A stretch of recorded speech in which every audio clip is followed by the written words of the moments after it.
Türkmenistan Türkiye'de galan raýatlarynyň ýene 300 sanysyny ýurda getirdi. Olardan 100 töweregi Türkiye'den deport edilen Türkmenistanlylar. Uçurda gelen ýolagçylaryň ählisi karantina ýerleşdirildi. Bu ýagdaýlar barada Azatlyk radiosynyň İstanbuldaky we Lewap vilayatynyň Türkmenabad şäheriniň halkara aeroportundaky ygtybarly çeşmeleri habar berdiler. 7 sentýabrda Irden Türkmenistan aviakompaniýasynyň Boeing kıtymly uçury İstanbul'un aeroportundan Türkmenabada tarap uğradı. Sol uçurda 300 töwerek Türkmen raýaty Türkmenistana alınıp gidildi. Sol ýolagçylardan 100 töweregi Türkiýeden deport edilen Türkmen raýatlarydyr. Diýip İstanbuldaky ygtybarly çeşmemiz 8 sentýabrda aýtdy. Onuň sözlerine görä Türkiýeden deport edilen Türkmen raýatlary 3 ay bäri İstanbul'un migrasiýa gullugynyň daşary ýurtlar müdirliginiň deportasiýa lagerinde saklanýardy. Bu raýatlaryň soňky ykbaly belli däl diýip çeşmemiz bellidi. Türkmenabadyň halkara aeroportundaky ygtybarly çeşmemiz hem görüň edilýän uçuryň Lewawa gonandygyny tasdiklap, uçurda gelen ýolagçylaryň ählisiniň 3 gün karantina ýerleşdirilendigini aýtdy. Häzir olar Amuderiýanyň sag kenaryna ýerleşen Lewap karantin zonasyna saklanýar diýip çeşmemiz bellidi. Adatlyk bu raýatlaryň deport edilmeginiň sebäbini anyklamaga çalışýar. Şeýlede redaksiýa olaryň türkmen häkimetleriniň haýyşy bilen deport edilendigini ýa edilmändigini hem öwrenmäge synanýar. Adatlyk baýdylanlar barada İstanbul'un migrasiýa gullugynyň daşary ýurtlar müdirliginden we Türkmenabadyň aeroportundan goşmaça maglumat ýa kommentari almaga synanýdy.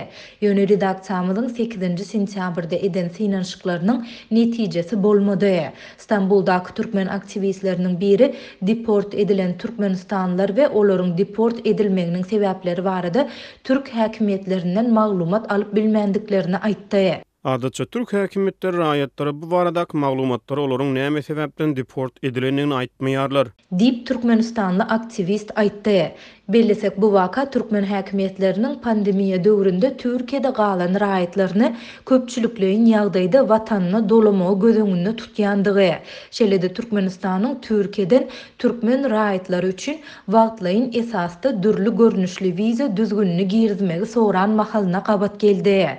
Türkmen häkimetlerining bu tagallalaryndan öň has takygy soňky 2 ýyldan gowrak wagtyň dowamında Türkiýedäki Türkmenistanlylaryň arasynda aktivizm işçileşdi. Bu ýurtdaky Türkmenistanlylar Türkmen hökümetiniň alyp barýan siýasatyna nägilelik bildirip, ençeme gedek protest çäresini geçirdiler.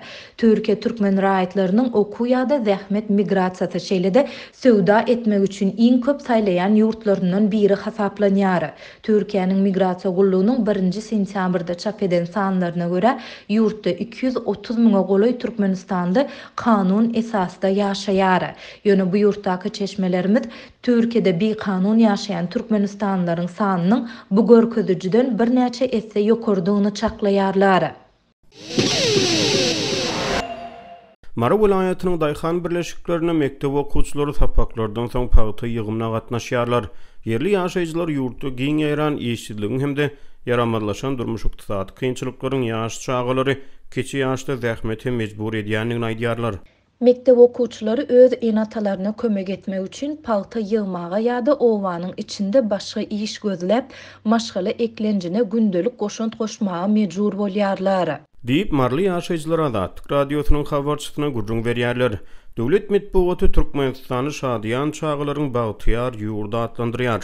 Ýöne marly çağalaryň kiçi ýaşdan zähmete mejbur bolmagy döwlet medeniýetiniň bagtyarlyk propagandasyny ýalana çykarýar. Çağalar iň bolmanda özleriniň oku esbaplaryny öz gazanan pullary bilen satyn alýarlar.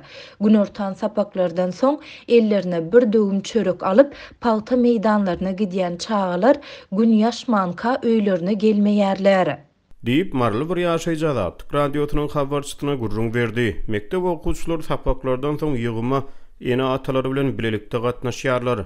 Azatlyk radiosynyň habarçysy hatda ýaňy bir 8 ýaşdan geçen ýaş çağalaryň hem ýygyma gatnaşýanyny habar berýär. Türkmenistanyň ençeme ýyl bäri ýurdun paýtaçylyk puwdagyny mejburi zähmetden peýdalanmakda insan hukuklaryny goraýjy guramalar tarapyndan tanqid edilýär. Türkmenistanyň kanunçylygy mejburi zähmeti gadagan edýär. Türkmenistanyň zähmet kodeksi 18 ýaşyna ýetmedik adamlaryň zähmetiniň ulanylmagyna ýol berilmeýän ugurlary takyk keskitleýär. Zähmet kodeksine göre ziyanlı ya da howply zähmet şertleri bolan işlerde şeýle hem ýerine ýetirilmegi olaryň saglygyna we ahlak ötüşüne ziyan ýetirip biljek işlerde 18 ýaşyna ýetmedik adamlaryň zähmetiniň ulanylmagyna ýol berilmeýär. Türkmenistana ziyanly zähmet şertleri bolan işleriň sanawyny Türkmen standartlary we Türkmenistanyň Saglyk Ministrligi kesgitleýär. Ýurdun zähmet kodeksi 18 ýaşyna ýetmedik çağalaryň potrotçuluk işlerine goý berilmegine ruhsat berýär.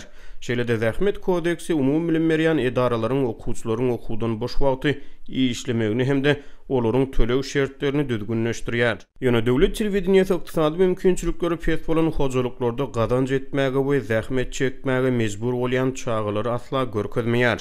Döwlet mediýasy ýurtda çağalaryň diňe gülk seslerinin ýanglanýanyny gaýtalaýar. Köp maşgalada işsizlik çağalaryň çağalyk döwrüni ellerinden alýar. 8 ýaşdan ýokary mektep okuwçysy goýça meýdanynda palta ýygyp, iň köp ýyganda 10 manat alýar. Dinç günleri ir bilen öz enatalary bilen bilelikde palta ýygmaga gidýärler. Şol ýerde uzak günlerini geçirýärler. Deyip marly bir ýaşaýjada Türk radiosynyň habarçysyna gurrun berdi. Yerli ýaşaýjylar gündelik halk durmuşyna garyp maşgalalaryň çağalarynyň kemsinýän halatlarynyň köp bolýanyny gurrun berýärler. Olar kä halatlarda sapaklardan hem galyp, gara zähmete mejbur bolýarlar. Mektep başlanandan soň okuwda barlykly çağalar mektep dukanlaryndan dürli dümen haritlary satyn alýarlar. Garyp çağalar bolsa, diňe olary seredip ät bolýarlar. Olar eginlerini gysyp, öýlerine gelenlerinde hem ýere içeri öýde üýtgeşik iýmit ýok. Olar gündelik iýmitini şeýdip gazanmaly bolýarlar. Ejeleri paltada olar hem ellerine çörejüklerini alıp paltağa gidýärler. Uzak gün ýadaw, dinç almadyk çağalar mektep sapaklaryna taýinliksyz barýarlar. Olar uly ýaşly adamyň çekip biljek agramyny çağa ýaşda arkasyna alýarlar. Deyip marly ýaşaýjylar Türk radiosynyň habarçysyna gurrun berdi. Döwlet media serişçileri ýurtda ýaş çağalaryň ýüzbeýiz bolýan durmuş kynçylyklaryny asla agdamaýar.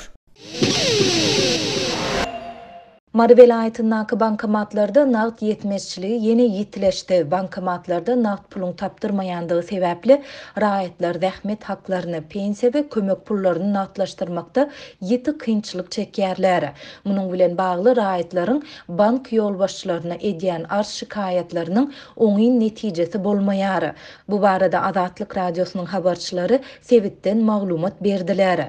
Şunlar adamlar köpçülikleýin welaýetiň bankomatlaryna aýlanýar. Ýöne olar haýsy bankomada barsalar da hemişe bolşýaly puluň ýokdugyny bilip galýarlar. Adamlar banklara baryp, diňe bank kartynyň içinde näçe manadyň bardygyny görüp bilýärler diýip marly ýaşaýjy anonimlik şertinde habarçymyza gurrun berdi. Habarçylarymyzyň maglumatlaryna görä Türkmenistanda adatça her aýyň 1-5 aralygynda pensiýa we döwlet kömek pullary, şondan soňky günlerde bolsa zähmet haklary raýatlaryň bank hasaplaryna geçirilýär.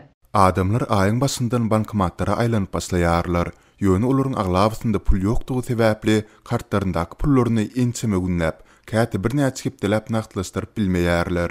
Hususan da pensionerler gaty kösünýär, käte şeýle ýagdaýlar hem bolýar. Käbir adamlar kartlarynda pulu aýyň ahyrynda, ýagny nowatdaky aýlyk kartyny gelmesinden tähil öň nagtlaşdyryp bilýärler. Deyip efirde atlandırılmasızlığını soran başga bir marly ýaşaýjy aýtdy. Şunlar habarçylarymyzyň maglumatyna görä, raýatlaryň ençemesi bank ýolbaşçylaryna ýüzlenip, nowsanlyklary çözügü tapyp bermegi soraýar. Ýöne raýatlaryň bank ýolbaşçylaryna edýän ýüzlenmeleriniň oňy netijesi bolmaýar. 4 san aýal Daýhan banka gelip başlyk bilen duşuşmak isleýänini aýtdy. Başlyk olary kabul etdi. Olar bankomatda pul ýokdugyny aýdyp haçan salynjakdygyny soradylar. Başlyk olary adamlar tölew geçirip banka pul gelmese biz bankomatlara pul goýup bilmeýäris. Bize daşyndan nagd pul gelen ok, gelýän puluň aglawasyny da Aşgabatdaky merkezi banka geçirmeli bolýarys. Häzir plastik kartdan söwda edäýmeseňiz başga çykalga ýok diýdi. diýip waka şaýat bolan bank işgäri anonimlik şertinde habarçymyza gurrun berdi. Onuň sözlerine görä zenanlar öz hal ýagdaýyny düşündirmäge synanyşdylar. Olar döwlet dukanlarynda un we çöregiň kadaly satylmaýandygyny, şol sebäpli bu önümleri hususiýetçilerden nagt pul töläp satyn almaly bolýandyklaryny aýtdylar. Bellesek türkmen häkimetleri söwda nokatlarynda tölek terminallaryny ornaşdyrmak işlerinin üstünlükli alınıp barlayandygyna habar berýärler. Ýöne habarçylarymyz ýurduň söwda nokatlarynyň aglabasynda diňe nagt tölegiň soralyandygy barada ýygyderli maglumat berýärler. Ayarlar başlygy biz özümize we çağalarymyza gerekli zatlar almak üçin nagd pul bermeli. Kartdan tölegi kabul edýän bir iki sany hususy dukanam bar.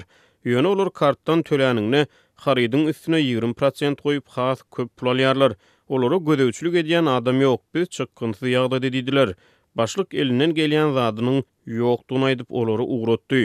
Diýip bank işgäri belledi. Türkmen häkimetleri ilatyny 8 ýyldan gowrak wagt bäri ýagny ýurtda zähmet haklary, pensiýa we döwlet kömek pullary raýatlaryň bank hasaplaryna geçirilip başlany bäri dowam edýän bu problemalaryny açyçan boyun alyp bu barada çykyş etmeýärler. Ýöne soň kepdäniň dowamında Balkan welaýatynyň Türkmenbaşy şäherinde bank işgärleriniň we lewawyň sosial üçünçülük edaralarynyň deriňelýändigi barada habarlar gelip gowuşdy. Ýagdaýdan habarly Balkanly çeşmämiziň maglumatyna görä, garşysyna iş gozalan käbir bank hünärmenleri plastik kart eýelerinden kanunda görkezilmedik töleg alyp, munyň öwezine olara pul nagdlaşdyrmaga ýardam bermekde guman edilýärler. Lewapdaky çeşmämiz bolsa, deriňewleriň geçirilip başlanmagy bilen Türkmenawatda bank kartlarynaky pullary nagdlaşdyrmakdaky kynçylyklaryň hem adalandygyny, bankomatlara ýygyderli pul goýulýandygyny habar berdi.